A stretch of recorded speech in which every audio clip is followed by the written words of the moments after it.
Kepada Ibu Liana, kami mengucapkan selamat datang di Gorontalo yang indah.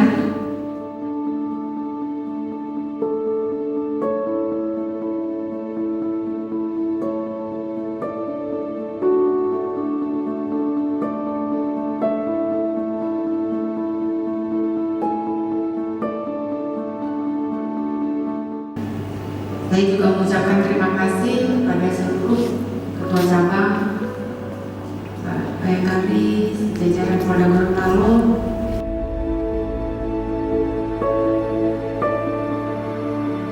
Dalam rangkaian acara serah terima jabatan